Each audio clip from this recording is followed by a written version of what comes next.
Cut பண்ண என்னோட தலைமுடிய வளர வைக்கிற சேலஞ்சில இன்னைக்கு 64வது நாள் 22வது ஹேர் பேக் போட போறோம். 10 கிராம் அளவுக்கு அதிமதுரம் எடுத்து அத 12 மணி நேரம் ஊற வச்சிருக்கேன். இந்த அதிமதுரத்த குட்டி குட்டியா பிச்சு போட்டுட்டு இந்த தண்ணியவே சேர்த்து ஒரு 10 நிமிஷம் மட்டும் வேக வச்சு எடுத்துருங்க. இந்த அளவுக்கு தேங்காய் எடுத்திருக்கேன். இது கூடவே நம்ம வேக வச்சு எடுத்து வச்சிருக்க அதிமதுரத்தையும் இது கூட சேர்த்துட்டு, அந்த வேக வச்ச தண்ணியவே இது கூட சேர்த்து இத நல்லா அரைச்சுட்டு, இத வந்து தேங்காய் பால் எடுக்கிற மாதிரி பால் எடுத்து வச்சுருங்க. ஒரு மிக்ஸி சார்ல தேவையான அளவு வடிச்ச சாதம் எடுத்துட்டு, அது கூட அதிமதுரம் தேங்காய் பால சேர்த்துட்டு, இது கூட ஒரு 2 ஸ்பூன் அளவுக்கு தேங்காய் எண்ணெய் சேர்த்து, இத நல்லா நைஸா அரைச்சுட்டு ஒரு பவுலுக்கு மாத்திடுங்க.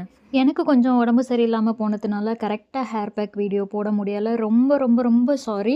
ஒரு 2 டைம் அந்த மாதிரி ஆனதுனால ஒரு 10 நாள் கிட்ட வீணா போயிடுச்சு. என்னால தான் போட முடியல. நீங்க வந்து கரெக்ட்டா ஃபாலோ பண்ணுங்க.